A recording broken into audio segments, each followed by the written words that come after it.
we're live. Sorry I took so long there.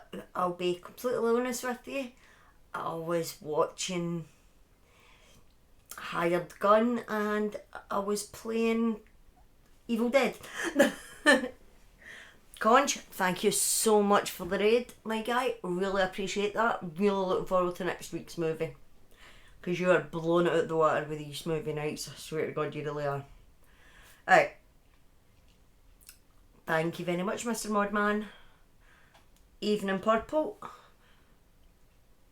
Mr. Modman, can you do a shout out for me? Oh, thank you. My chat is slow. Sorry.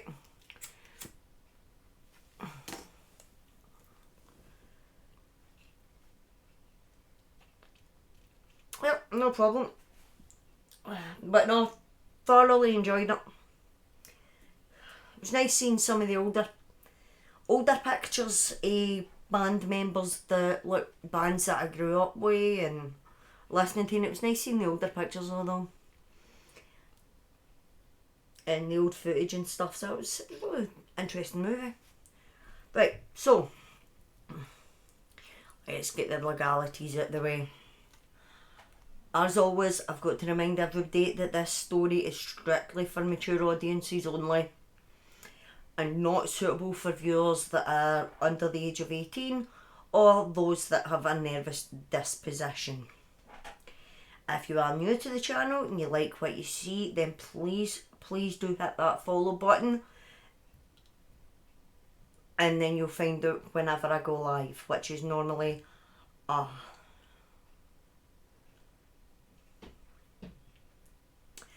this one isn't as bad as last week's, so it's all good. But yeah, if you hit the follow button, you'll always see when I go live. I normally go live on a Tuesday, Thursday, and of course Sunday night. For any previous stories, hey mum, any previous stories, jump over to my YouTube channel. Please hit the sub button, ring the notification bell, drop a comment, share with your friends. It really does mean a lot to me. If you're watching this on YouTube later on, again, please hit the sub, ring the bell, comment, like the video, share it with your friends. It gets what I'm doing out there. So there's no that I think there's like 2 little Scottish girls sitting doing true crime stories, me and a mate of mine. So yeah, there's not many of us do it. But she's strictly YouTube and I'm Twitch, so we don't step in each other's toes or do the same stories. Right, so without further ado, I'm going to go into tonight's story. Now, tonight's story is one that I am embarrassed to admit that I knew nothing about. And it was actually my mum that pointed this out to me. I say mum, Gingy's mum, my mother-in-law, but mum. So it was her that mentioned this to me a few weeks back, and I've been looking into it. And honestly, I can do these stories and I can go to sleep and sleep like a baby. Really odd saying for anybody that's got children, you'll understand, but this story, this got to me. Okay, nothing gets to me, okay? I've been desensitised for a very young age. But this one hit me in the feels, and it took me twice as long to get the script written up, and I had to keep stopping when I was watching news reports and footage and when I was reading about it, and I had to keep stopping. And it really did get to me. This one hit me harder than any other story that I've covered. Now, I've covered cannibals, baby killers, sadists, and let's not forget Mr. Albert Fish last week. But this one isn't as sick and twisted and gory as the other stories that I've done. But this one, Hi Care, don't know why the rest of that sound alert didn't work. I guess sound alerts is having a Hissy fit again. Yay, go us.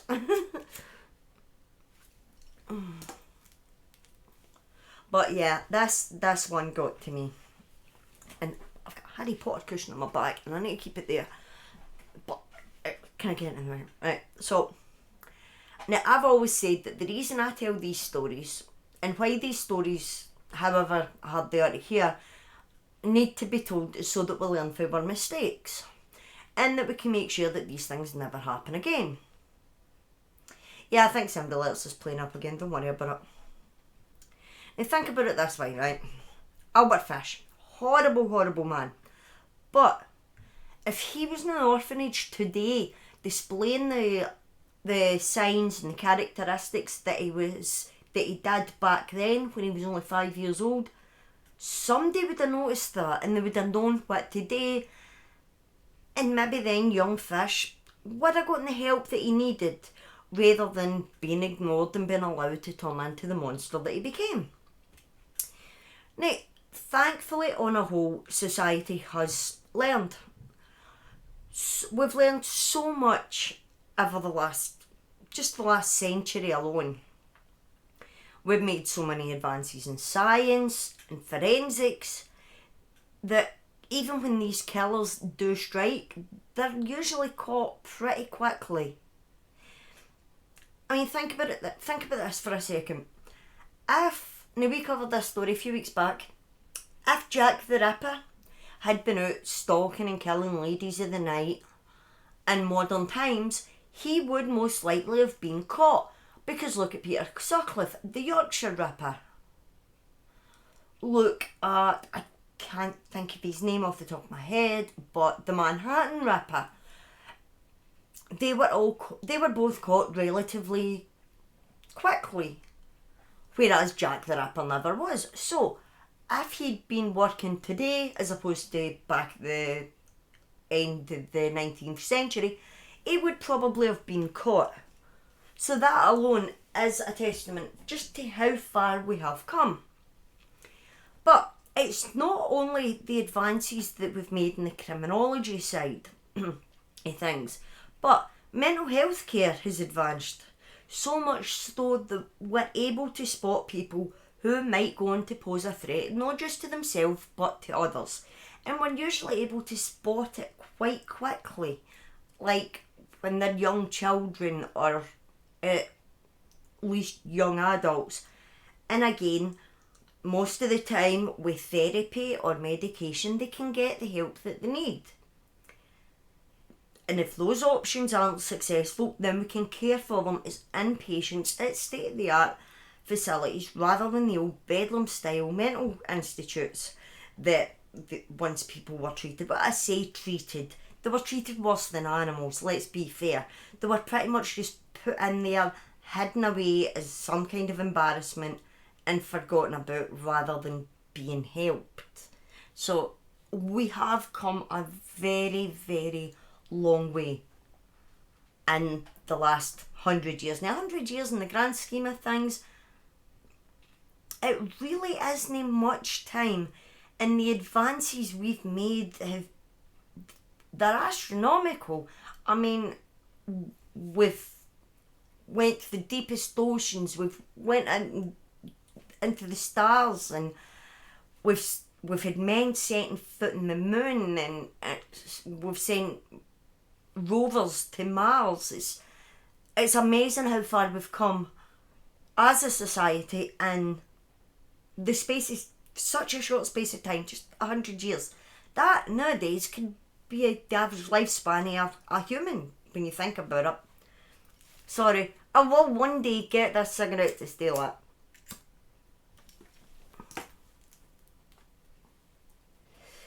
But unfortunately, however much we have advanced as a species, we do still drop the ball from time to time. Mistakes happen. People fall through the cracks and get forgotten about, meaning that they don't get the help that they so desperately need. And when that happens, something can and usually does go wrong. And that's how killers are made. But it's not just potential killers that need help to divert them for their path.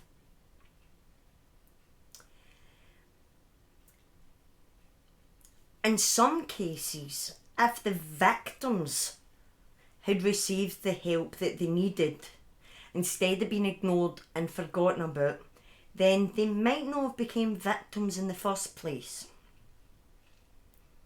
And that leads me on to tonight's story. A young woman completely forgotten about for almost 20 years. To the point that by the time people remembered she existed, it was too late.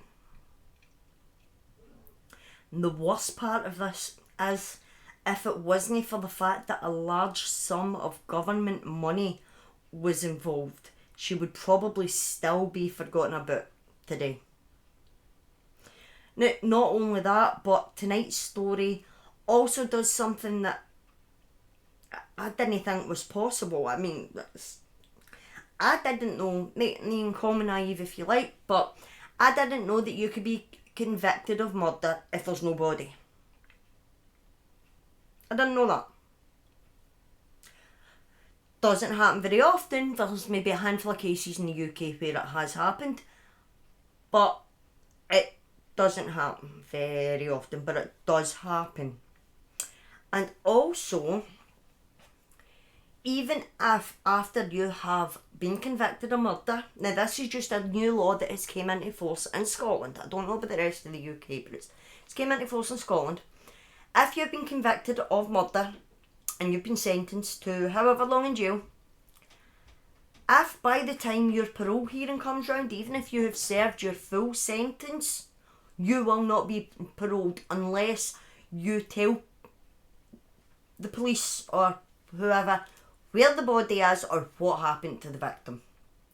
Because by not disclosing that information, you're seen as not being remorseful for the crime that you've committed. Again, didn't know that. It's just a new law that's just come into force. I don't know the name of the law. That's literally, I was just finding snippets here and there. Because somebody had actually commented on a news article that I was reading for this story, and that's how I discovered that. So I went digging and I found out what I could. So yeah, that's good to know. Yeah. But hey, that's two things that I learned. So every day is a school day here in story time with Buck. So on to the main event. October 2016 was a day like any other at the DWP, and that's Department of Work and Pensions for my non-British friends, when a new claim for PIP, Personal Independence Payment, came in. A carer was claiming PIP on behalf of the person she cares for, which in itself is not that unusual.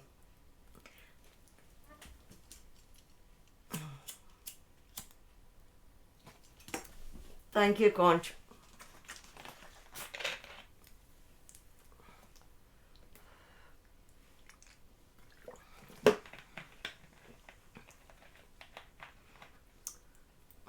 Because my hands aren't working, so I'm struggling to close that. So, it's not unusual for somebody to claim on somebody else's behalf. Because if a person wishing to make the claim is unable to fill in the forms for themselves for whatever reason, then someone can fill in the claim form and apply on their behalf. It's a system that was designed to make sure that everybody that is entitled to PIP can claim and not miss out simply because they're unable to fill in the mountain of paperwork that's required. Now, trust me, I'm in receipt of PIP because of my own disabilities, and when I say it's a mountain of paperwork, I mean I'm no bullshitting. It's practically a novel you need to fill in. Right? It's unreal. And it's all sorts of medical, personal questions to ensure that you get the correct amount of money that you're entitled to. which, again, pretty standard stuff.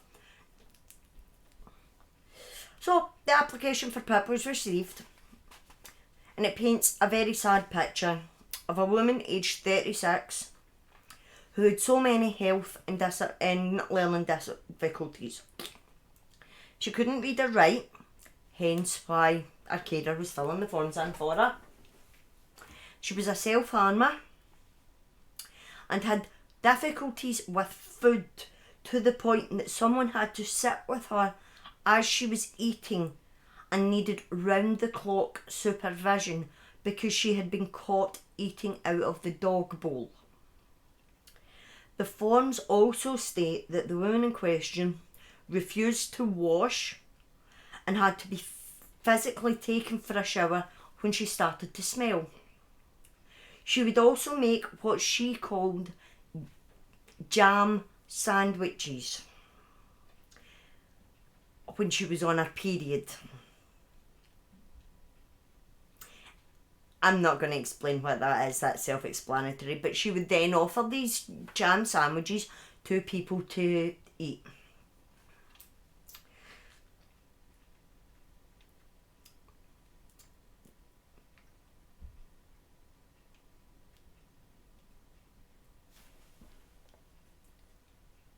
Oh, it really is. Why am I walking down there? It's right there. The mountain of paperwork and questions you need to fill in, it's absolutely horrendous. I fought for 10 years to get it. 10 years before they finally accepted that I can't make a fist or walk without a cane.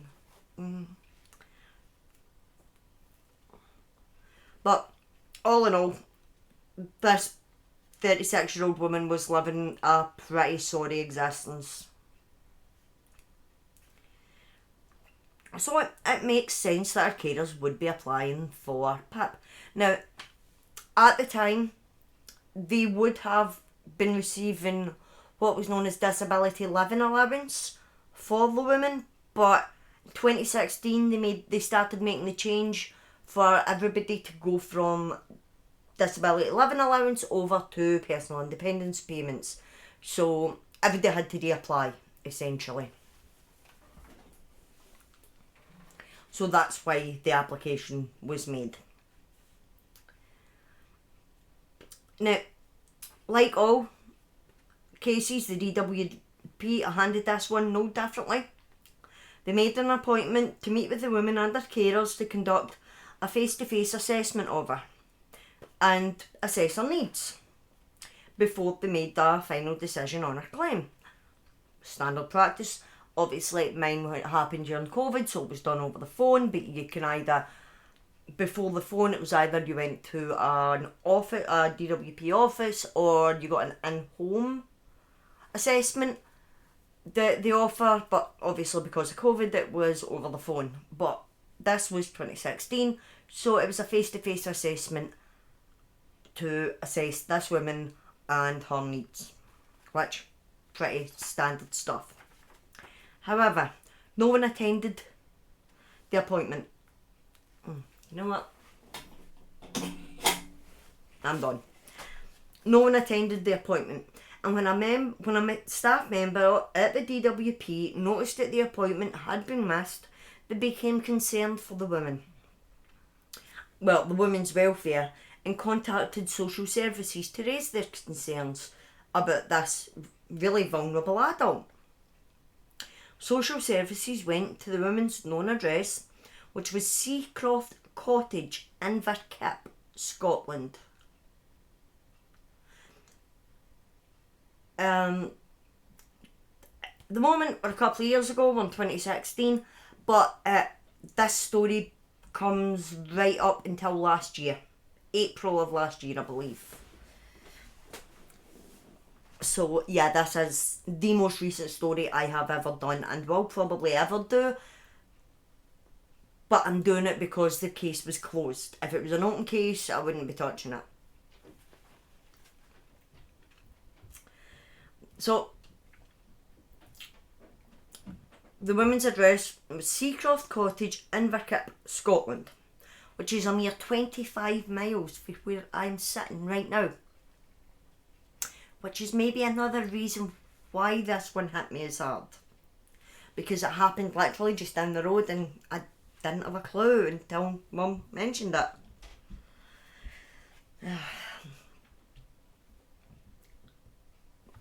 Now, when social work attended the property, they were told by the woman's carers that she was sleeping and they were refused entry. Now, obviously, this only led to more concerns for the women's welfare, and given the information that they had to go on, they did the only thing that they could do. They used the only outlet available to them at the time. They contacted the local police station and asked them to perform what's known as a welfare check. Now, as you may or may not be aware, a welfare check, when the police do a welfare check on a person or persons, they do not leave the property until they've spoken to that person or persons and made sure that everything is okay and that the person that they're there to check on is perfectly safe. So they go to the property and they do not leave until they are satisfied that the person they're there to do the welfare check on is safe. So, doing their job, 2 police officers, 1 male and 1 female, went to Seacroft Cottage to perform a welfare check on this vulnerable woman, and in doing so would discover a very long, dark, twisted cover-up that would take 3 years to solve. Yeah. So, apologies in advance, but this is going to be a long one tonight.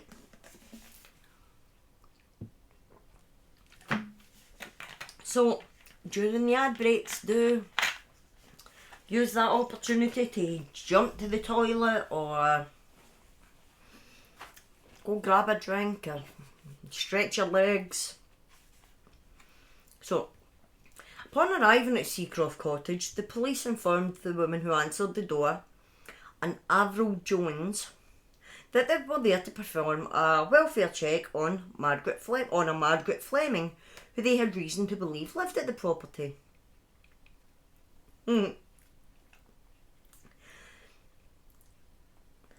Jones confirmed that Margaret did indeed live at the property, but that she had just left to go for a walk with Jones's partner, Edward Kearney. However, the female officer noticed that there was a man standing in the kitchen doorway, almost as if he was trying to stay out of view. With this information, the police demanded entry to the property, and of course, because it was a welfare check, there was absolutely nothing that Jones could do. And once inside, Kearney told the 2 police officers that Margaret had ran out the back door towards the beach when she saw the officers, as she was scared of authority. Which, to be fair, and you'll understand why the further on we get, is completely understandable. So the police looked around. They asked where Margaret slept and were shown a bedroom which had a single bed in it, but the male officer, a Sergeant Chris Mackay, or McKay, I believe it's McKay actually, going with the spelling, something just seemed off. His words. The single bed in which Margaret supposedly slept in the night before had a thick layer of dust on it. So the officer asked when it was last slept in, and Jones repeated that Margaret had slept in it the night before. The officer would later say that he even asked at the time if Margaret even existed, because the house looked as if it was only set up for 2 people, not 3 that they claimed were living there. The third bed was covered in dust. Now, I say third bed because Kearney and Jones slept in separate rooms. They slept in separate beds, separate rooms. And to be fair, to this day, we still don't know what their actual relationship was. Was it romantic? Was it sexual? Was it platonic? We don't know. Okay? Just no one knows. Even friends of Jones have come out and said that they don't know what the story was there. So they slept in separate beds and separate rooms, when Margaret's sleeping in the third room where the single bed was covered in a thick layer of dust.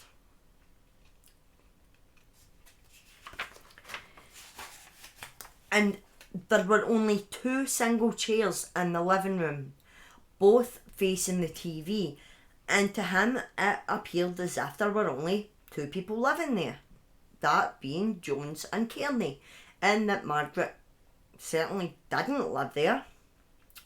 Sergeant Mackay also recalls that at the time, Kearney took the lead in all the questions. He wouldn't let Jones speak. And Jones herself was very fidgety with her hands. She kept, like, I've seen interviews, her hands just, she can't stop moving her hands. They're constantly moving in every interview with this woman that I've watched. And again, his words, she seemed a bag of nerves. So she was very, very nervous, very fidgety. And Kearney was taking the lead in all the questions. Now, the cottage itself was in a bad state of repair. There was clutter everywhere, and there was even a large hole in the exterior wall in one of the bedrooms. But the couple were adamant that Margaret did indeed live there, and she'd fled out the back door when she'd seen the police, and even claimed that she would return once they were gone. So, the 2 officers did exactly what they should have done in those circumstances and called in a missing persons report. Because this is a missing 36-year-old vulnerable woman as far as these 2 officers are concerned. And something doesn't sit right with Officer Mackay. Again, I've watched numerous interviews with this officer, and he straight away just did not feel right in that cottage. And so began a large-scale search for the vulnerable missing woman. So, before I begin with the story, before I continue with the story, it's only right that we learn a bit about Margaret, about her life, where she grew up, and how she came to live at Seacroft Cottage with Kearney and Jones in the first place. Now, born 1st of November 1980, Margaret Fleming was the only child of Derek Fleming and Margaret Cruikshanks. She was brought up in Port Glasgow, where she attended Slaymuir Primary School, where it was discovered that young Margaret had learning difficulties and struggled with reading and writing.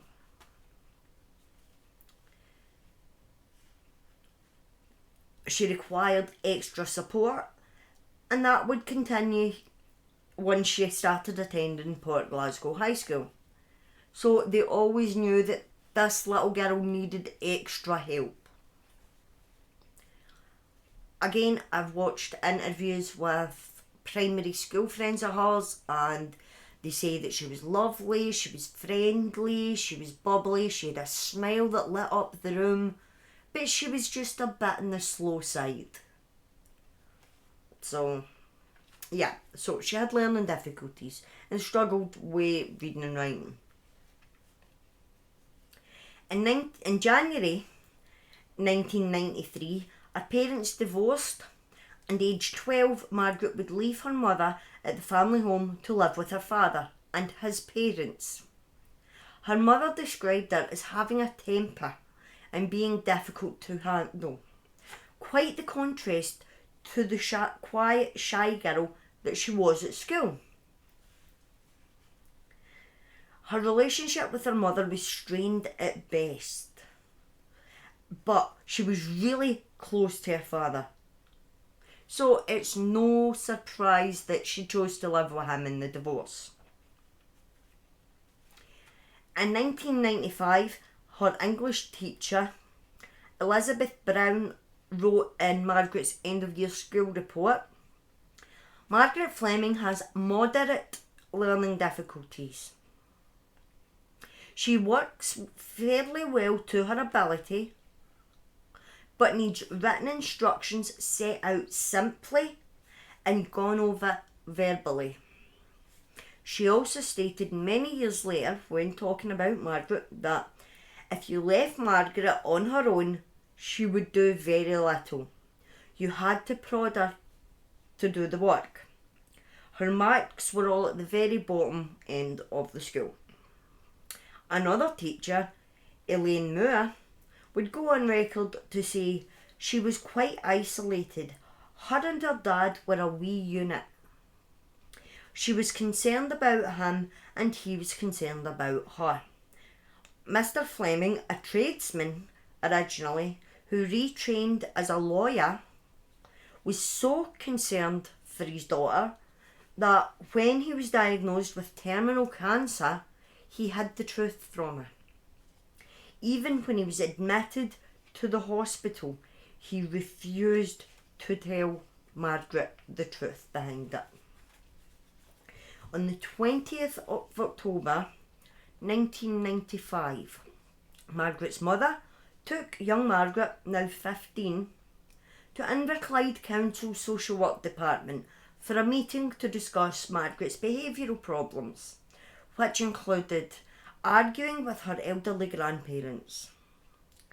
A referral stated that Margaret didn't know why her father was in hospital and that she was worried it was something serious. It was also noted that Margaret was always with her father and felt rejected by her mother. The report continued, I feel like Margaret is a rather lonely, isolated girl who is living with elderly grandparents. Margaret appears to be surrounded by a great deal of uncertainty and ill health. Just 5 days after that meeting, her father succumbed to his illness and passed away, leaving Margaret devastated. Now, Mr. Fleming, he knew he was nearing the end of his life, and he knew that his elderly parents weren't fit to look after Margaret because of the additional support that she did require. And he also knew that there was issues with young Margaret and her mother. So he told his fiancée, Jean McSherry, that if anything happened to him, that his friends Eddie and Avril would look after Margaret. At Derek's funeral, Kearney approached Margaret's mother, saying that if she ever needed help with her daughter, that he would happily provide some respite care for the young girl. Now, respite care is where Margaret would go and stay with them for a few days, just to let the mum have some time to herself, to relax, to unwind, and not have to deal with the issues of having a challenging daughter that she has a strange relationship with. Now, after the death of her father, Margaret would return to her mother's care, but would spend up to a fortnight at a time living with Kearney and Jones at Seacroft Cottage. But during her grief, Margaret became more difficult to handle and was prone to violent outbursts directed at her mother.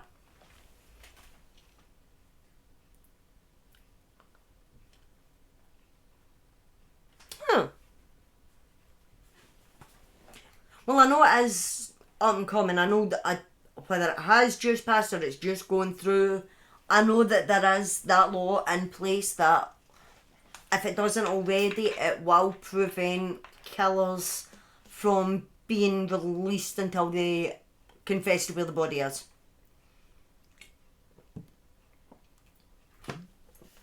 Suzanne Law. That'll be easy for me to remember.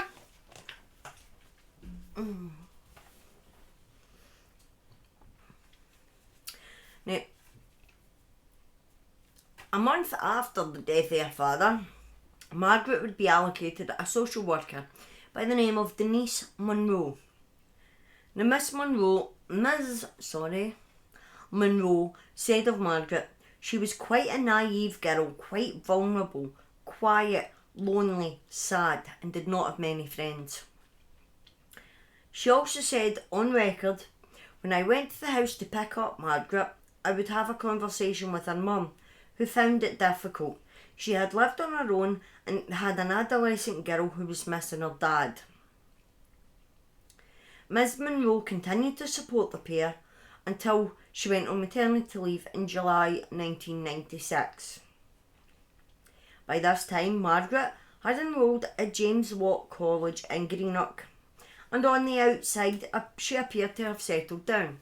Now, Margaret was studying, obviously because of her difficulties she couldn't go on and do any major classes or courses at college, but she was learning basic life skills in the hope that she would be able to live independently at one point in the future. However, in August of 1996, her mother told social work that her daughter's behaviour had deteriorated again, but her pleas for help were ignored. She received no further support and was never allocated a replacement worker to take over from Ms Monroe.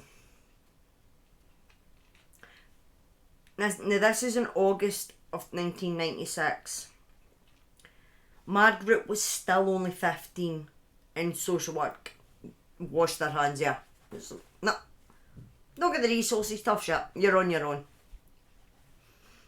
Now, things would come to a head between the mother and daughter in 1997.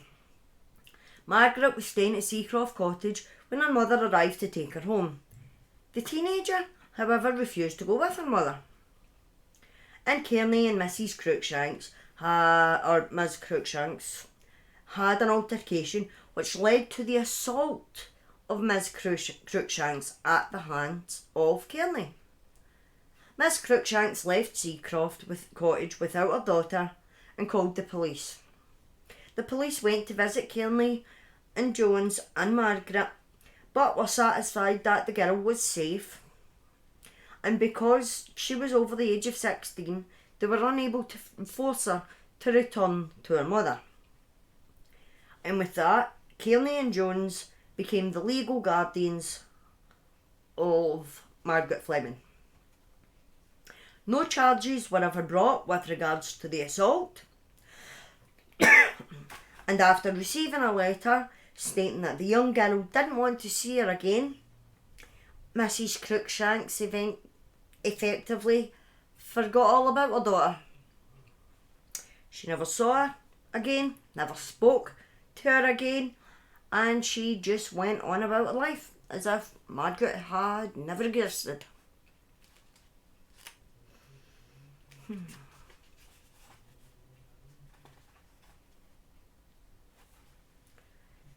In October 1999, Margaret saw her GP, a Dr. James Farrell, for the last time. He had said she had significant learning difficulties.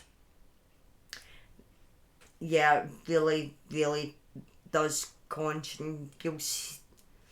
you'll be starting to see why this story got to me the way it did.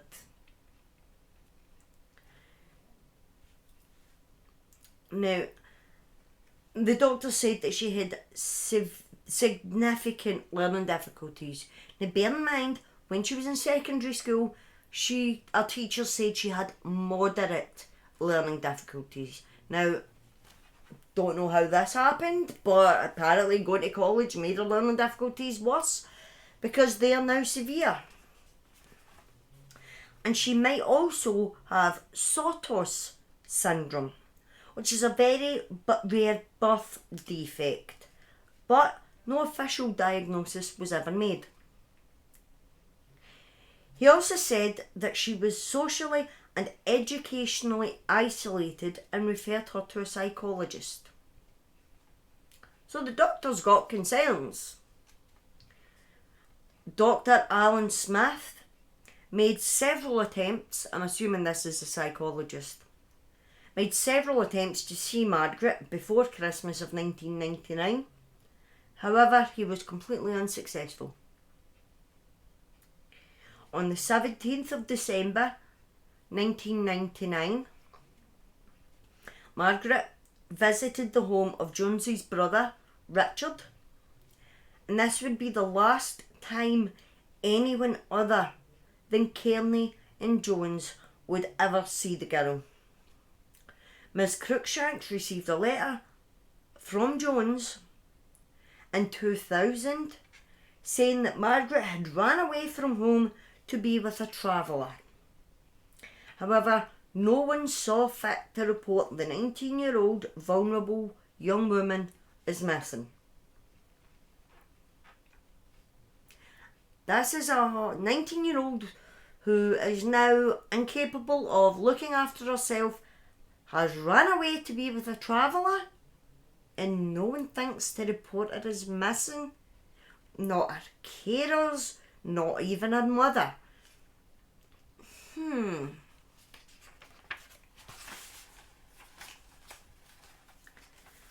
So we've got a wee bit of a time jump now.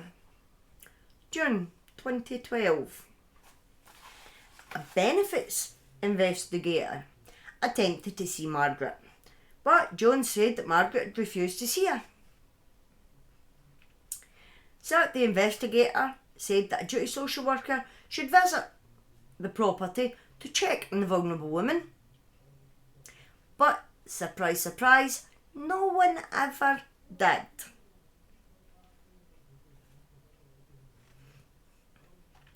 Yep.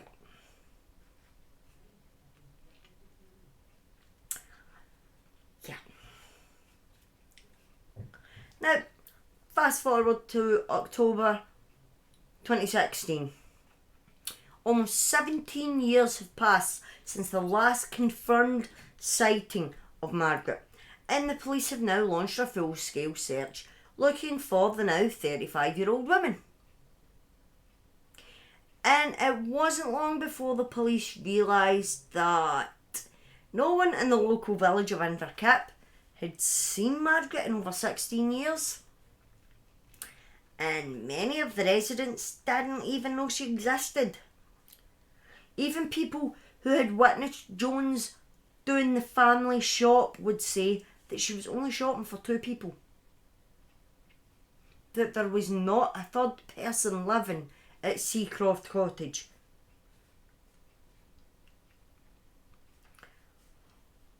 Jones's own best friend went on record to say that she didn't even know A, what the relationship between Jones and Kearney was, and B, that Margaret ever existed. She didn't know that this girl that this couple were caring for existed. Her best friend. Now, up Spiral, up until December of 99, the family would regularly host dinner parties. They would have friends over often, and Jones was an avid gardener. I mean, the house was a disgrace, right? But she was an avid gardener, and she would show off her garden and her greenhouse, and it was her pride and joy. And then after December of 99, it stopped. No one was invited over. The dinner party stopped. They stopped being social. They stopped going out. They became recluses almost. and only really went out to get the shotgun. But they just figured that Kearney was being a bit controlling. Hey Spiral, thanks for the lurk. Don't know if I said that, but...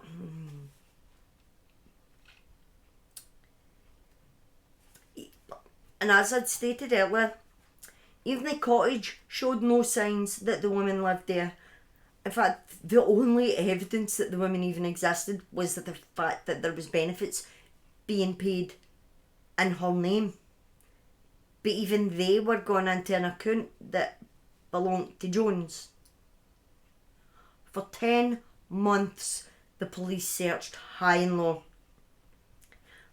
for Margaret. There were no bills in her name, no mobile phones registered to her, no signs of her at train stations, bus stations, airports. Her passport hadn't been used. She'd never opened a bank account. She'd never registered with a doctor or a dentist.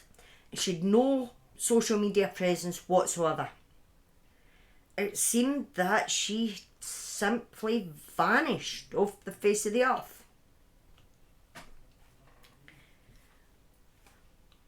November. In fact, I'm going to roll a ciggy because this, and then I'm going to summarise, because this next paragraph is actually quite long. So far we have a very vulnerable missing woman, 35 years old, who has seemingly vanished off the face of the earth, but it turns out that no one can remember seeing her since December of 99. But Conch, you need to wait a bit. You do get there is a conclusion to this story, I promise. But I'm not just going to give away the ending. But yeah, I mean, this girl or woman completely vanished into thin air. Poof, gone. You tell him, Purple.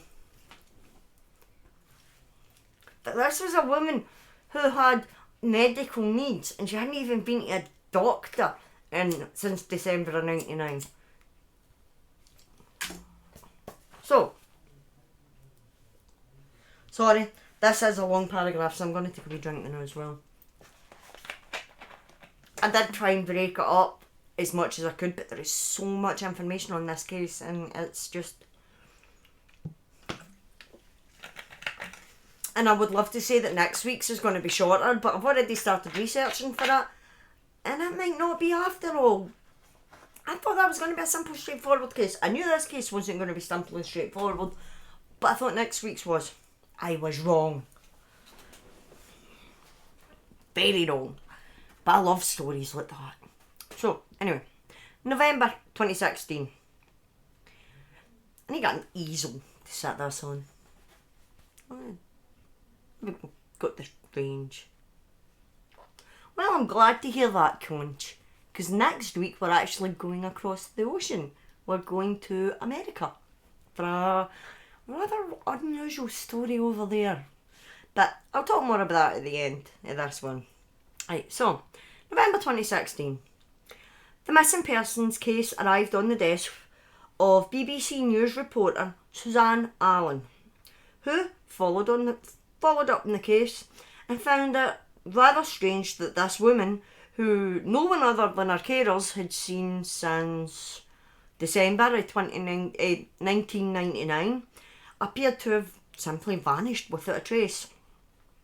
Ms. Allen continued following the story. So glad, Purple, and I'm glad you are enjoying these stories, because I've got a wee bit of an announcement to make at the end of this stream.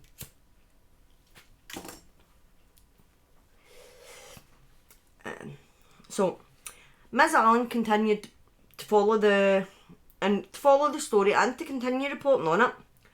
And in October 2017, almost a year since the case was originally opened, she had the opportunity to interview Kearney and Jones at their home in Seacroft Cottage. I've watched the interview many times, over and over and over, and it doesn't sit right to me, and these people do not look like they are concerned, caring people who are worried about the welfare of this vulnerable woman who is missing. They come across, and that's my opinion, they're very cold and almost delusional. And you'll understand why I'm using the word delusional in a minute. Now, before the interview started, both Ms. Allen and her cameraman, there was only the two of them, noticed that from the outside that the house was in a derelict state. But inside was even worse. The horrible smell hit them the minute they walked in the door. The floorboards creaked, plaster was falling off the ceiling, and the back had a huge wall in it leading to the outside, with only a thin tarpaulin covering the hole to protect the room from the elements. There was a literal hole in the outside of this. Like, I've got a wall there. Granted, there's a window there, but it was as if the wall had been taken out completely. Now, during the interview, Kearney takes the lead. And like when they spoke to the police, he does all the talking. And he doesn't let Jones speak, even when questions are directed at her. Kearney makes some outrageous claims during this interview. He says that Margaret ran off with a traveller, that she uses several aliases, and that she is now a gang master and drug dealer living in Poland.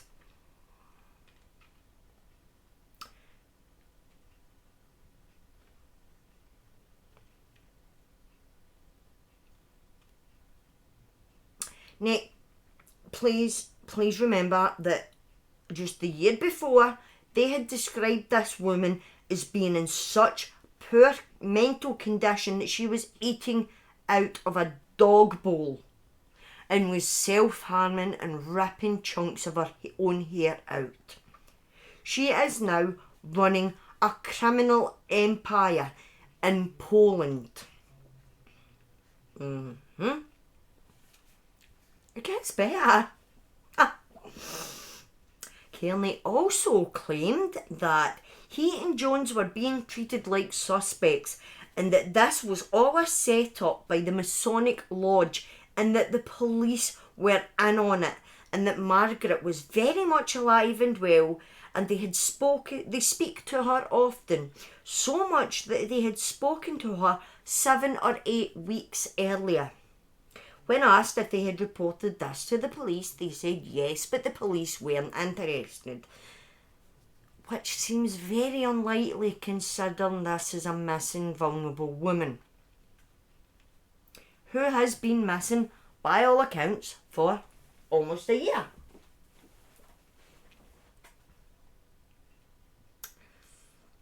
Now, as with all missing persons interviews, when speaking to the family, Ms. Allen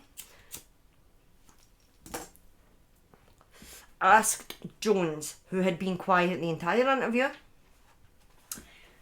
she asked Jones a question that is asked in, I'm not going to say every interview, but every interview that I've ever seen where missing persons are involved.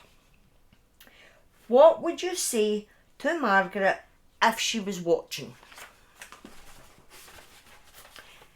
Most people, now again this is going over what I have seen from other interviews from concerned family members of missing persons, most people would say, we love you, we miss you, you're not in any trouble, we just want you to come home or at least contact us, let us know that you're okay.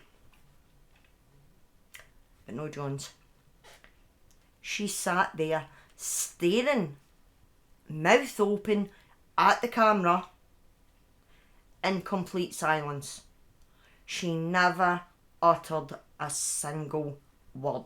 Not one single word. She just looked straight, dead ahead, mouth open, as if her mind had left. Her mind was away getting fucking pizza. Okay, she was gone. She had completely disassociated herself with the entire conversation. One day,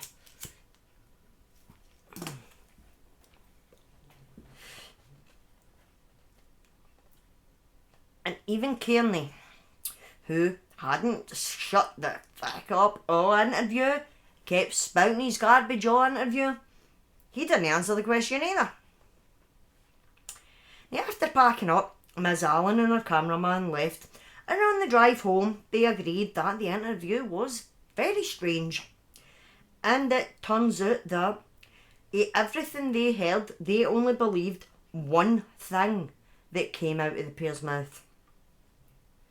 And that was the undisputed claim that Kearney was once a deep sea diver.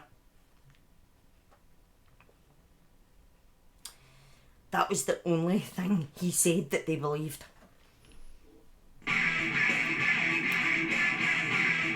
Horny Peggy, thank you for the follow.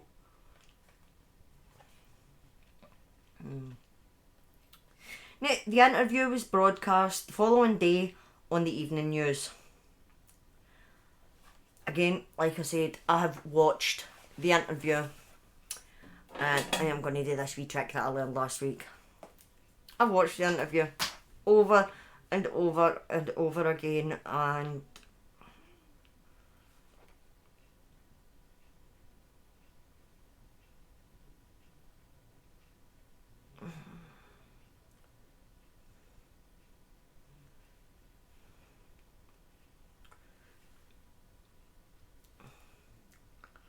that's the house. That's not what I want. Like I said, I've watched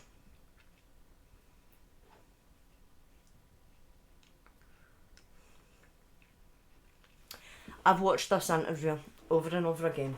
I could recite it. I could. Okay. And see if that works. Yeah, there we go. This is a picture of Eddie Kearney and Avril Jones. It's a still taken from the interview that was conducted that day, and this picture was taken at the moment where Ms. Allen asked if Margaret was watching, is there anything you would say to her? And that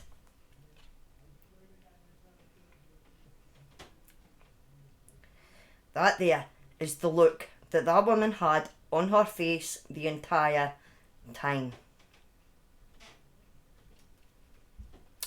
Just as if she's not even in the same room. And it just...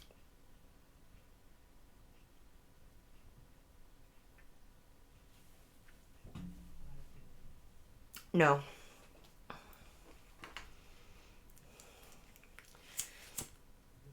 It is genuinely as if she's... Yeah, away with the fairy. She's completely gone by this point. She's... Yep, hey kiddo. Right. So, the day after that interview, it was aired on the BBC Evening News. A couple of days later, on the 25th of October 2017, both Kearney and Jones were arrested as they attempted to board a train headed to London at Glasgow Central train station with £3,500 on them.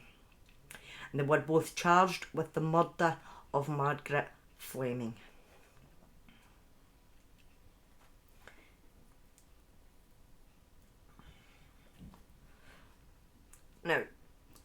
Thursday, the 26th of October, 2017. Police interviewed Eddie Kearney.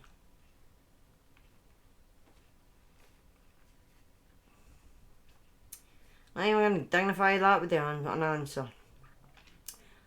The interview, like most interviews, was recorded on film.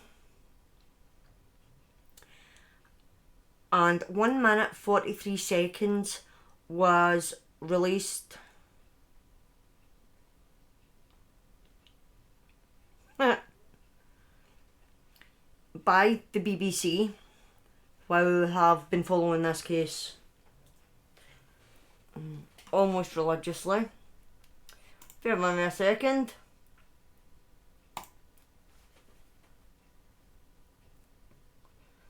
Because Mr. Modman must be busy.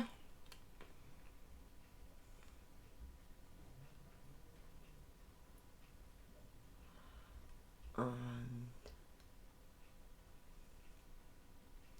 goodbye.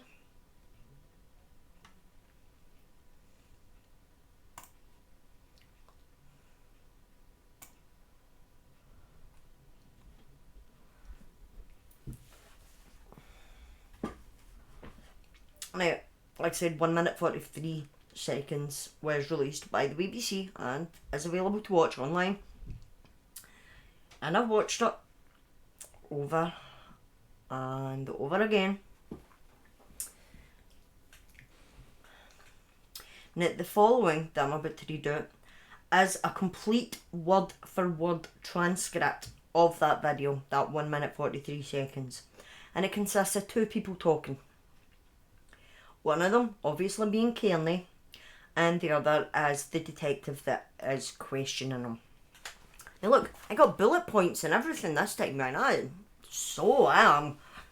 on the ball with this. I'm so getting into the swing of doing this reportive thing.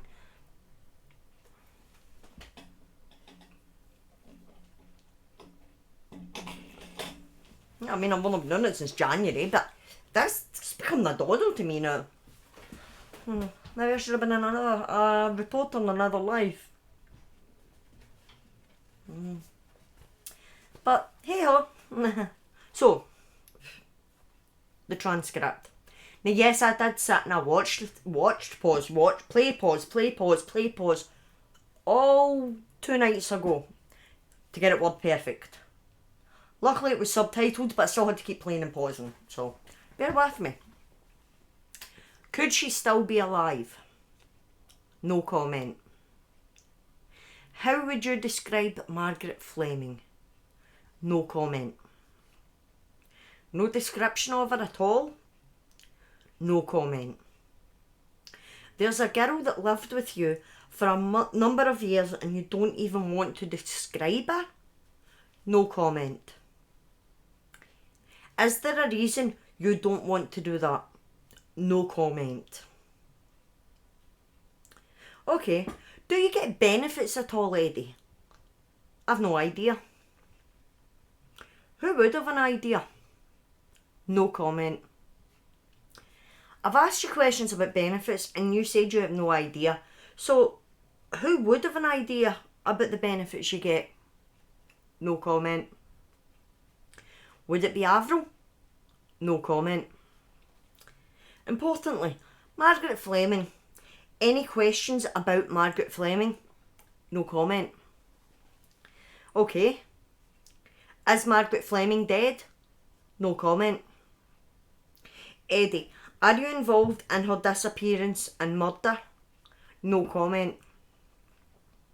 Did you murder Margaret Fleming? No comment. This bit.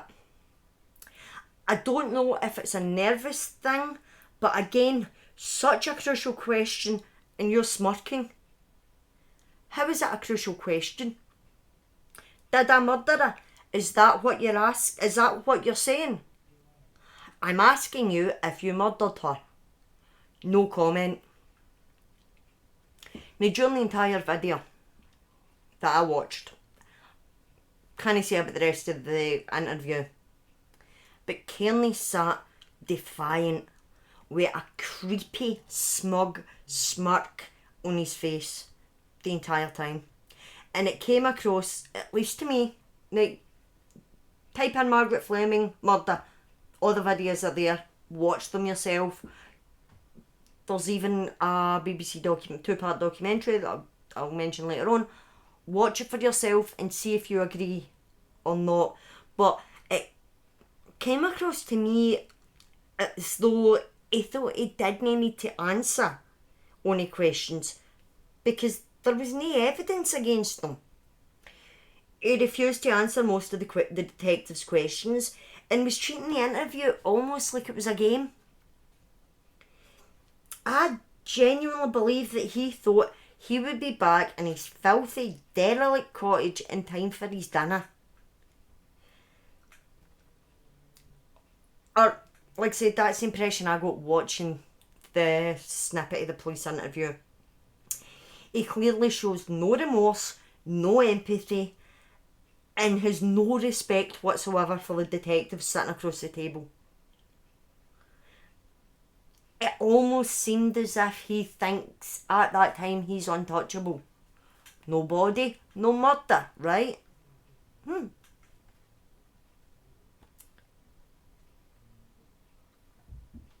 Oh, I'm getting to that because I've watched it. I was actually late getting to my Tuesday night stream because I was watching it. That's how engrossed in this. Sorry, my hair's getting in the way. That's how engrossed in this case, this story that I became. I was running late for streams because of it. Now, we all know that first impressions count, right? Whether we mean to or no, the minute we meet somebody, we form an impression of that person. Whether it's good or bad, you can be wrong, but that first impression is always going to stick. Now, during both recorded interviews with the BBC and the police one, and obviously the court case, neither Kearney or Jones have, or Jones gave off a good impression. Kearney, he appeared dirty, not unkempt, unshaven, and honestly, if you were to see him on the streets, you'd probably be expecting him to be either begging for money or picking up loose change or cigarette ends. And as for Jones, she always just has this blank, vacant stare on her face. It's as if she's looking at something in the distance. And honestly, if you were to see her out and about with this vacant expression on her face, you would probably think that she was on drugs. And to be fair, I'm still not 100% convinced that she wasn't. Both of them just seem to be the type of people that you would cross the street to avoid, to be fair. They don't come across as nice people. And I know they say you shouldn't judge a book by its cover, but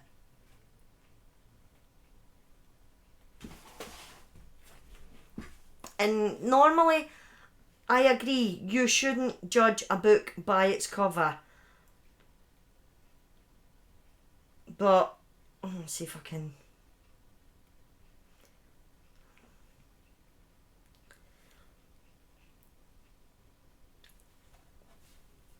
When that's the cover of the book that you're judging, yeah, you're allowed to judge this book by its cover. I keep holding my phone upside down.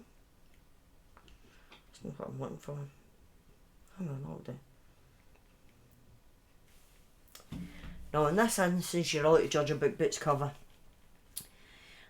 Next was a full-blown murder investigation. Kearney and Jones being the only suspects.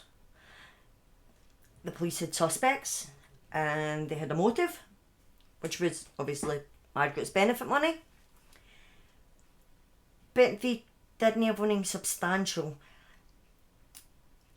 They didn't have a murder weapon. They didn't even have a body. So their job was never going to be an easy one.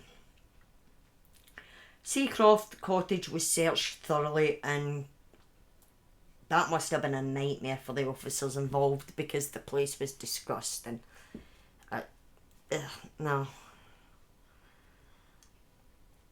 During the search of the property, the police found 2 typed letters that were apparently from Margaret. The first was dated the 9th of January 2000 and was sent from Carlisle. Now, there is proof it was sent from Carlisle. It was still with the envelope, it was postmarked. The second letter, dated the 13th of January 2000, completely off topic, but my 16th birthday.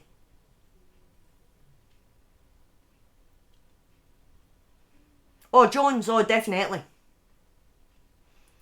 She seems to be someone with a submissive personality, and I'll explain further why I've came to that conclusion. But yeah, Kearney was definitely taking the reins in this relationship, and Jones was just doing as she was told. Now, the second letter, sent on my 16th birthday, was sent from the Regent Palace Hotel, Piccadilly Circus, London. As part of the investigation, officers showed both letters to Margaret's former teacher, Jacqueline Cahill, who was firm in her belief, and she argued with the defence lawyers on this.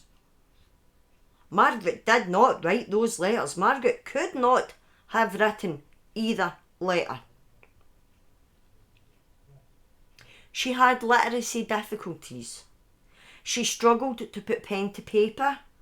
She struggled to read and write at about the level of an 8-year-old. The former teacher also said in an interview that despite her struggles in the classroom, Margaret, who would have been 38 at the time she was interviewed, had the potential to hold down a job that did not require numeracy and literacy skills. She added, had she stayed in Port Glasgow, she would have stayed in touch with her friends, but moving to Inverkip probably made it easier for Margaret to slip off the radar. I don't even want to imagine what her life was like when she was living in Inverkip. The teenager's life and death had a profound effect on Miss Cahill. There isn't anyone who remembers Margaret. I taught her for 2 years, and here I am speaking about her as a person, and I am one of the only people who remembers her. That is one of the saddest things, that this wee girl was forgotten, abandoned with supposed carers, and forgotten for almost 20 years. Now, unfortunately for Kearney and Jones, the typed letters weren't the only thing that officers found during the search of the property. They also found a hotel receipt. Not just any hotel receipt, but a receipt for the Regent Palace Hotel, Piccadilly Circus, London. Dated 12th of January 2000. In their names. The receipt was made out to both Edward Kearney and Avril Jones. Now, if Kearney and Jones are to be believed, that means that Margaret was staying at the same hotel as them at the same time and wrote to them without them bumping into her. Of course, the more logical explanation is that Margaret was never at the hotel and that the pair wrote the letter while down there and sent it to themselves. But they really weren't the brightest because they kept the invoice and their names proving that they were at the hotel when the letter was sent. And the house is a mess. They're clearly hoarders. The place is disgusting. That much we know. But they kept such a damning piece of evidence. And not only that, they kept it along with the letters. It was in the same spot as the letters. Now, we're clearly only dealing with criminal masterminds here, but come on, really? They didn't think to, I don't know, book in on our false names, throw the invoice away? Any sensible person trying to cover up a murder would have at least done that. Really, we're dealing with a pair of complete idiots. Or, as I like to think of them, a disgusting old man and a fucking space cadet. So, fast forward. Again, we do that quite a lot in this story. April 2019. Kenley and Jones appear in court, charged with the murder of Margaret Fleming and benefit fraud. The prosecutor really has got his work cut out for him.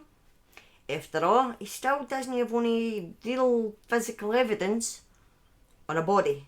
But he knows this pair are guilty, and he works his goddamn ass off to prove it. Both Kenley and Jones have got separate lawyers, but their defence is the same, and it's very simple, that Margaret Fleming is still alive. Or at least she was in 2017 when Kenley claims that they last spoke to her. Now again, the BBC reported on the trial, and they were even allowed to film it, which is very unusual. At least in this country. Which they later made into a 2-part documentary called Murder Trial: The Disappearance of Margaret Fleming, which is available to watch on the BBC iPlayer. I know, I've watched both parts while researching this, and it doesn't make for easy viewing at all, but it does give a good insight into the case from start to finish, because they don't just show the trial, but they also go back and they show previous interviews. They show both Jones and Kenley being interviewed by the police. They show the original BBC interview where they made all these outlandish claims about her being some criminal gangmaster, drug runner, living in Poland, and it's all a Masonic Lodge cover-up. They interview Sergeant Chris McKay, who was initially on the scene, and they take him back to the house, and actually a really, really in-depth documentary, and if it's your kind of thing, I thoroughly suggest watching it. Like I said, it's called Murder Trial. It's a 2-part documentary. Murder Trial: The Disappearance of Margaret Fleming. 2 parts, both available on the BBC iPlayer, and both lasting about an hour long. Yeah, I'm pretty sure each part lasts about an hour long. But I would definitely recommend watching it if it's your kind of thing. So, the trial lasted for 7 weeks. And in that time, the prosecutor called dozens of witnesses, including reporter Ms Allen and several former teachers, along with Margaret's mother and her father's fiancé. Now, everyone agreed that Kenley and Jones's version of events just could not have happened the way they said they did. It just wasn't possible. Here's the thing. During the BBC documentary, they also do an interview with the father's fiancée, Jean McShelley, and she is heartbroken. You see her in court, you see her after court, and she's heartbroken, she's crying her eyes out. She's really, really upset. She's glad it's over, but she's really upset, but never in the documentary do you even get a glimpse of Margaret's mother. Not once. You don't see her in the stand. No one ever interviews her. Nothing. There is no... Okay, she's mentioned, obviously, but she's not featured in it. We don't speak to her, we don't hear from her, we don't see her in court. There's nothing whatsoever, and I think that is very, very odd. But considering in 1997, when she decided, she's too much trouble, I've been assaulted, I'm not going to bother reporting the assault, but I'm just going to leave her there. She ain't going with me, I'm done. So it's not really any surprise, but she was called as a witness, but there's no footage of that. Well, obviously there is footage of it, but it was never shown. So the mother is completely missing for the documentary, which just is very odd indeed. At least I find it that way, especially considering the woman who would have become Margaret's stepmother is there, and she is really emotional and really caught up about it, but the mother just didn't bother. And I don't get it. I mean, if anything, at least make a plea to them, I guess. Admit what you've done, tell us where she is, but nothing. So several police officers were also called to the stand, and again they disproved what the defendants were claiming. Jones declined to take the stand, but Kearney wasn't gonna sit quietly. He wanted his moment in the spotlight, and while on the stand he mocked the prosecutor, he avoided questions, he went on delusional ramblings about conspiracy theories, and all this time Jones is just sitting staring into space as if her mind's away, sitting on a beach, drinking a bowl of wine, eating pizza. She wasn't there. I don't know where she was, but she was not in that courtroom. Her best friend took the stand and gave evidence against her, and she just sat there and looked like an emotional zombie. Her friend broke her heart on that stand, and she just sat there, staring straight past her. Didn't even look at her. Didn't look at anyone. She just straight ahead, as if she was off on her own wee planet. And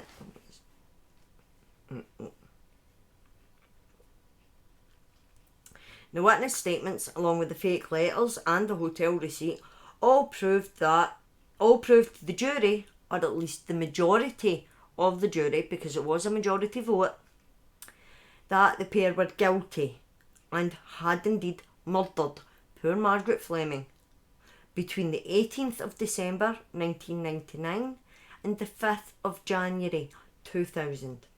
So they've managed to get it down to a 2-week time frame. They were also found guilty of benefit fraud, as all of Margaret's benefits were still being paid directly to the pair.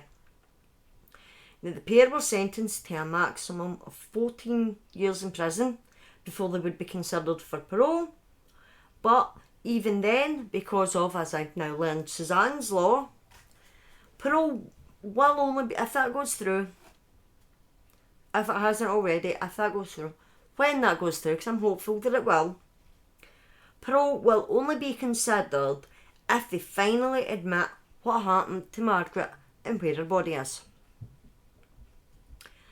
In 2020, Kearney refused point blank to speak about the benefit fraud case, in the hopes that it would just simply go away.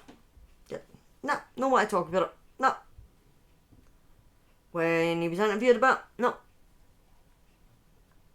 His lawyers tried getting him to talk so that they could get it settled. No, he was defiant. He wasn't interested. What's you got to do to me? I'm going to die in prison. I'm not going to talk. But he was kind of wrong, because in last year, 2021, the fraud case was finally settled. And so far, between the pair, they've paid back almost £30,000. I believe he's paid 24, 25, and she's paid 4 or 5. So between them, they paid around £30,000. Of the £182,000 that they received in Margaret's name, the government will continue to take any money that the pair get, until either they're dead or the debt's paid. As for the dilapidated Seacroft cottage, it no longer exists. Due to the condition of the property, no one would buy it to live in it. So developers bought it, and they tore the whole decking building to the ground. Though that would have been very difficult, considering it didn't have all its exterior walls. And in the near future, in its place, will stand 2 luxury properties with beautiful seafront views.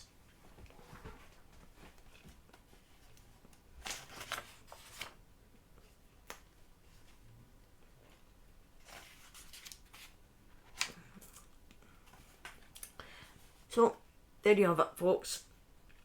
The story about how a vulnerable young woman vanished off the face of the earth, and no one even noticed. Everyone forgot that she ever existed, and her killers would have gotten away with it for even longer if it wasn't for a change in the benefit system. Now, I don't know about you guys, but this story, it got to me so much more than every other story I've done. Even the baby killer, Jesse King, even that story didn't get to me as much as this one, and I don't know why. It made me so angry and upset. I can't get that poor wee lassie's face out of my head. And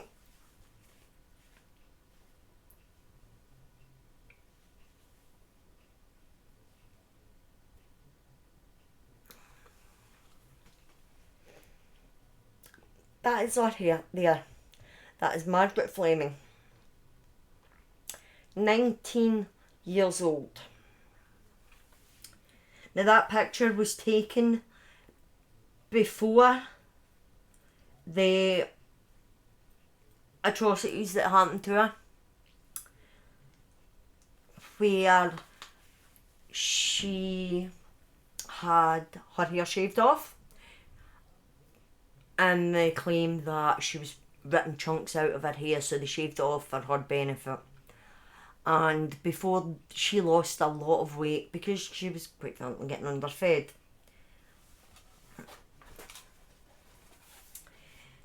Now, I can't begin to imagine. I've read bits and pieces, but I can't imagine the torment that she went through at that cottage at the hands of her carers.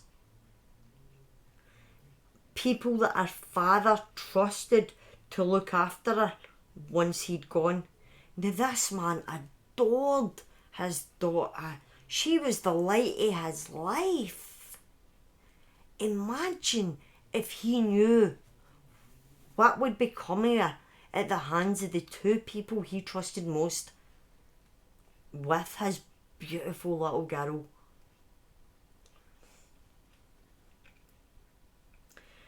Now, not only that, but she was let down by so many different people. Doctors, social work, they They simply gave up trying to help. Or they just refused point blank to help her in the first place. The woman that was going to be her stepmom, she forgot about her once her dad had died. Her fiance's dead, Margaret's gone off to stay with them. And then, near enough 20 years later, over 20 years later, she turns up all heartbroken on a BBC documentary because there's a camera in her face. But at least she'd done that, unlike the girl's actual mother, that just wasn't interested in fighting.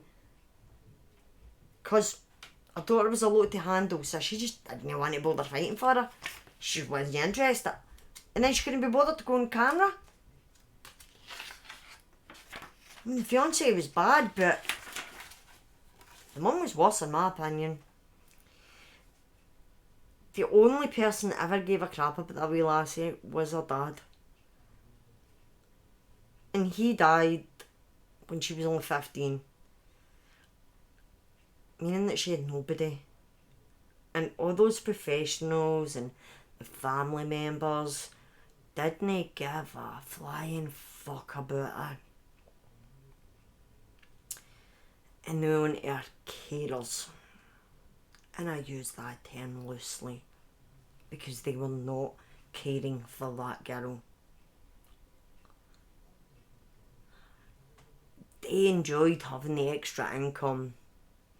Indeed, the money that Margaret's father left to her in his will went to pay off their mortgage because they were about to lose their house. And then they took Margaret in and got her inheritance, and that secured their property. So they wanted the extra income. They were loving it. They just didn't want the hassle of actually caring for a young woman who did need some extra support. No nowhere near as bad as what they were saying she needed, but she did need some. And with the right support, she would have went on to live a reasonable life.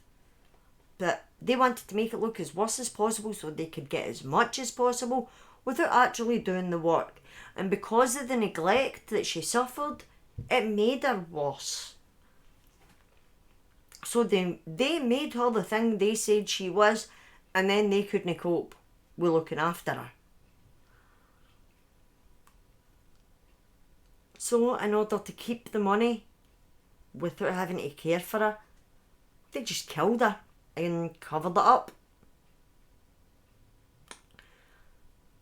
And they kept claiming for 17 years £182,000. It seems like a lot of money, doesn't it? £182,000. Seems like a lot of money. About a year. Could buy your house. Could buy my old pub that I had my 30th in. That's up for sale now for 100 grand. I could buy that pub, this house, got a car in the road. 182 grand's a lot of money. But when you break it down into weekly amounts, and that's what they were getting, it works out at roughly around £200.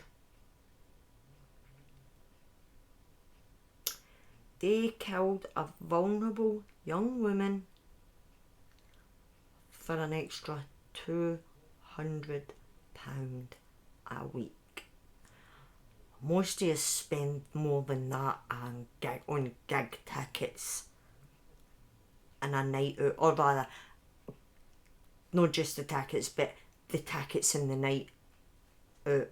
You buy your tickets, you buy your drinks, you buy your transport. That's what makes just spend on that. But they killed this vulnerable woman, girl, for around £200 a week. The worst part to me, other than the obvious, is that, yeah, this woman did have difficulties, but with a little support, she could have worked and lived independently. But just nobody was interested in providing the support that she needed. they saw her as an annoyance. Except for the pair that were her carers, who saw her as a cash cow. And if it wasn't for one worker at the DWP, it might never have been discovered at all. No lessons have been learned for this. Nobody's ever, apart from Kearney and Jones, nobody's ever been held accountable. There's been inquests into how this happened, how she got forgotten about, but nothing's actually came of it. Nobody's been held accountable for the mistakes that clearly cost this young woman her life. And the worst part, or even worse than that, is the fact that the government have seemed to have spent more time in getting back the money that they paid out in benefits rather than actually getting to the bottom of why this happened and making sure it doesn't happen again. What chance you got? If the government values money over making sure yet another vulnerable woman or person doesn't die. Now, like I said, this story, I knew nothing about it. I'm not gonna lie, I knew nothing about it. And I don't know how. I don't know how it managed to stay off my radar, because it was just 25 mile over the road for here. I don't understand how I missed it. But my dad was over yesterday for his dinner with my wee nephew, and I happened to mention that that's what I was working on, because I would spend some time with him and then I would pop back in and do a wee bit more typing to make sure that the script was ready for tonight. And I mentioned to him that I was working on it. And he knew the case. And he says to me, is she not released? Did she not get released? Meaning Jones. And I'm like, not that I've seen. So he says, no, I think she got released on medical grounds. Apparently she was ill. So I thought, no, surely I would have seen that, doing all the research that I did. And so after my dad left, last night I came through before the podcast, and I went online and I looked.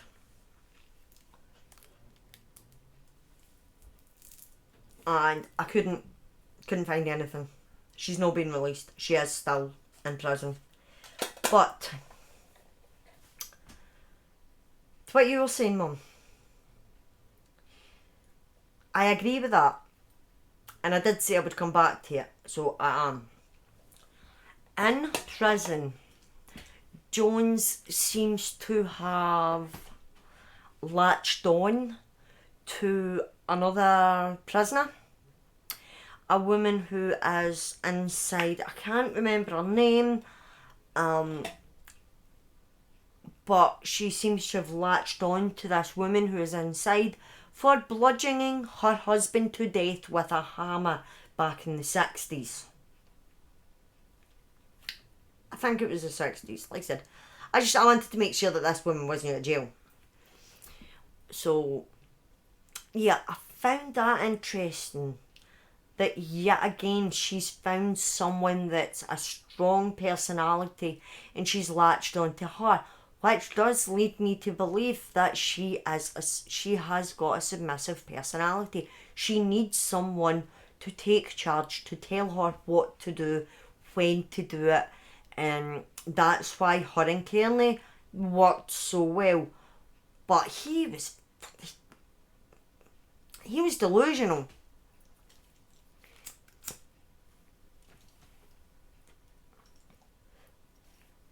And I would place bets on him being narcissistic as well, because he seemed to genuinely believe what he was saying. The prosecutor said something to him in court, and that I don't know what the prosecutor said. It was something and nothing. He made a fleeting comment, to which Kearney replied, "I'm an old man, and in all my years I have never heard so much effing rubbish." Because he genuinely believed what he was saying was true. Or at least that's the impression I got, which says to me he was in fact narcissistic. Or is. He suffers ill health. He was in court, or when he was in court, he was in a wheelchair. He's had his colon removed, he's crushed the discs in his spine. He's really suffered, and I'm so glad. But apparently he used to be a boxer. He was really quite well built, and before he became a frail, disgusting old man back in his youth. So it is believable that she was, in fact, intimidated and scared by him.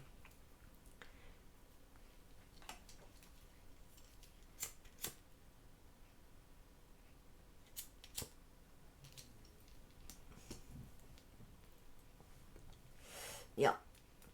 But his appearance, other than being in the wheelchair and having lost a bit of weight and his hair being a bit more messy, his appearance really hadn't changed that much from the interview to the court. Her appearance did. Obviously, you don't get hair dye in prison, so her dyed red hair is now grey and with white through it.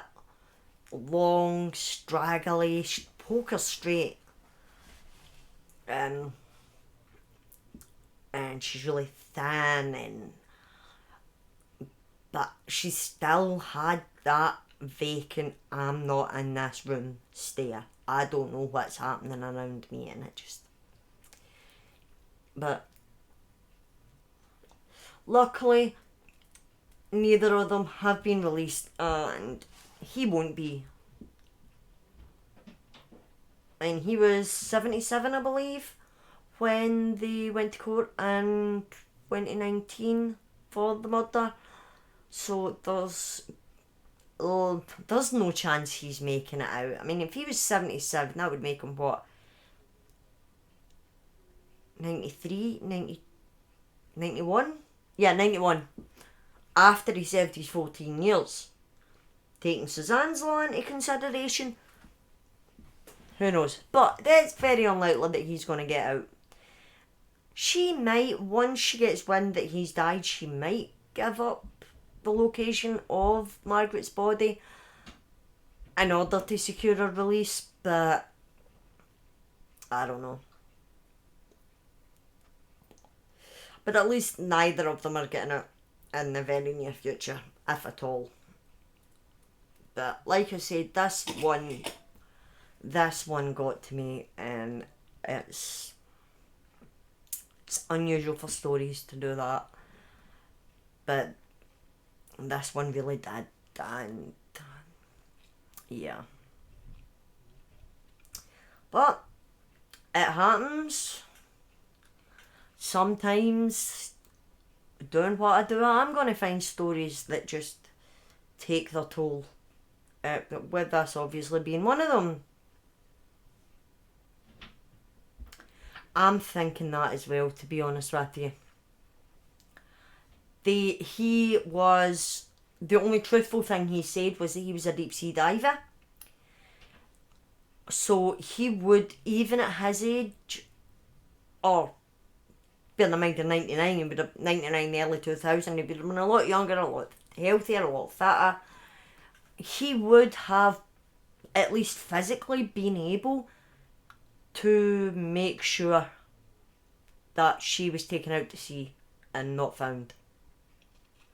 So yeah, I do believe, and with him being at the beachfront, at Weems Bay. I do believe that that's where the poor girl's body ended up, and I don't think that she is ever going to be discovered. But I mean, that's just speculation. We're never going to know. They're never going to. As far as they're convinced, she's still alive and running a criminal empire in Poland. Although she can't read or write and her passport's not being used. Yeah. But again, he genuinely seemed to believe that.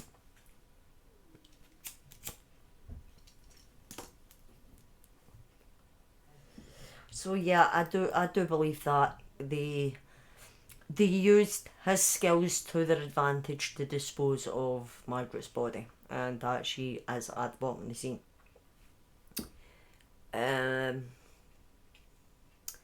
But so that's it, unfortunately, for the rather heartbreaking tale of Margaret Fleming and the unknown fate that she met at the hands of her supposed carers.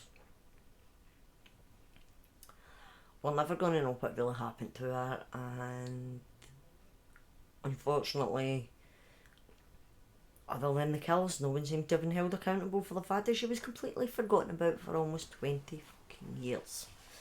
That's just messed up. But next week we are moving to the other side of the Atlantic. we are crossing over to America to a story that again I hadn't heard of. It is one that our very own Real Care Bear recommended that I look into, and it has proven really, really interesting. And this seems to be another case of when things go wrong. But we'll see where this one takes us. But so that is where we're headed next week. But I did say that, I keep playing with I always play with my hair on stream, but I'm playing with my hair more than normal tonight because I'm trying to keep it off my ears, because I actually got them re-pierced I got them pierced last night. I got a third hole put into them, and I'm trying to keep the hair from getting tangled in the back of the earring. I actually forgot how painful it was getting your ears pierced. It's been so long, but I'm gonna get each ear done right up. Who thought bringing a piercing gun into this house would be a good idea? Really? But, hey ho. So, anyway, as I said, I do have an announcement to make. As you can see, I've changed the decor, I've changed my intros, I've got new music and things like that. And I'm not a bright and bubbly person. I'm dark by nature. As you can probably tell by the stories and whatnot, or by following any of my socials, you'll notice that. So, mainstream games just ain't cutting it for me as much anymore. I love doing this. Sunday night isn't going to change.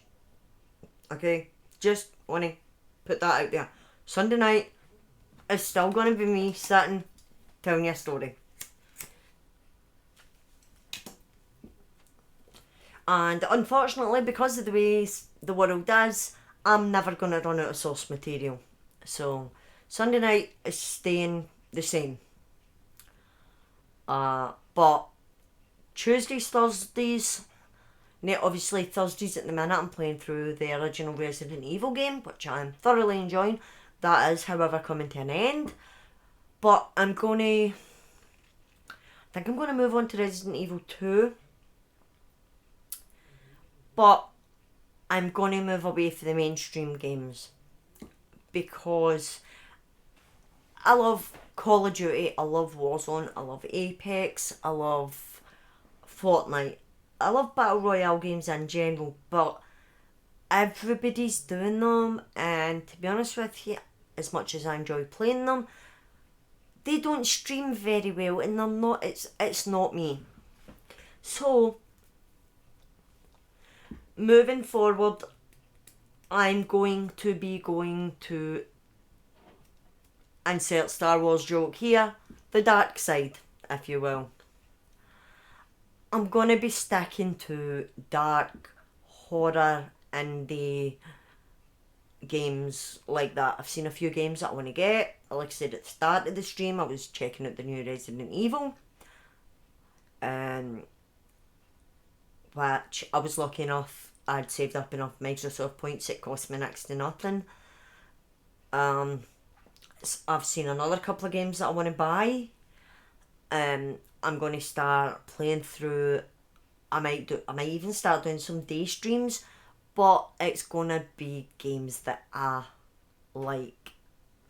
The horror games, the ones that are more me. Because let's face it, I'm not bright and bubbly, I'm dark. And that is the game style that I like, that is the games that I grew up playing. And I play them off stream. So I'm gonna start incorporating that into my stream and just continue. I will continue to play Fortnite and Apex and Call of Duty and Warzone, but I'll do that off stream because there's a million streamers out there playing their games. I'm gonna move back to what I do best.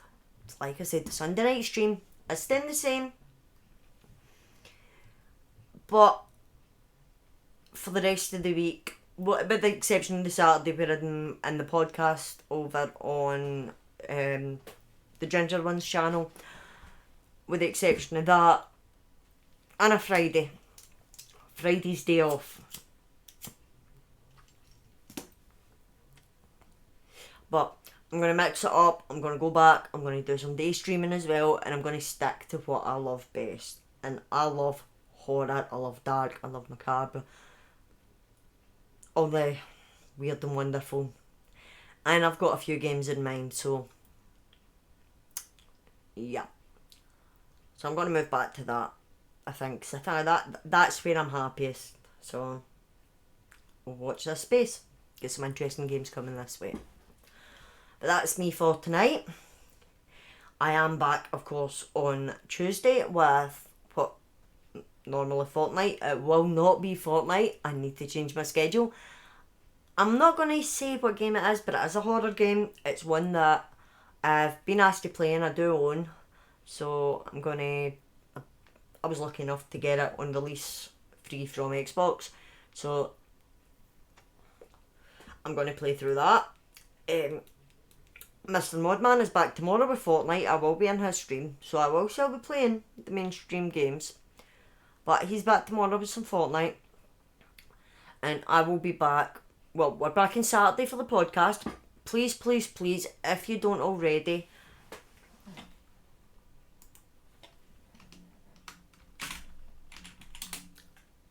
please jump over,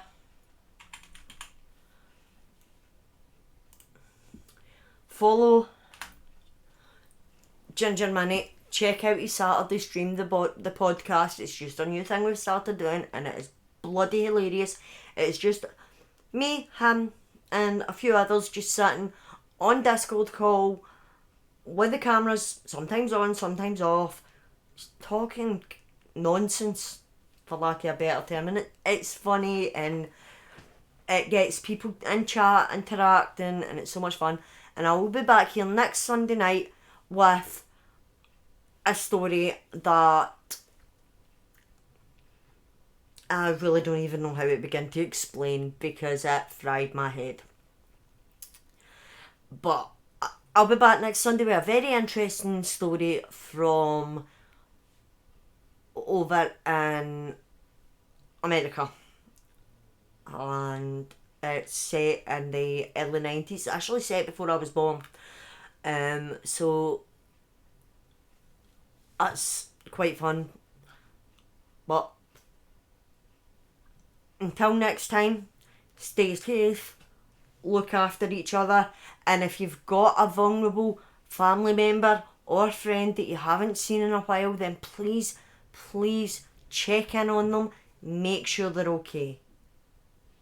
Because if there's any lessons to be learnt from tonight, story. It's that check in on your vulnerable or elderly neighbours, family, friends, and make sure that they are okay, especially in the uncertain times that we're living in.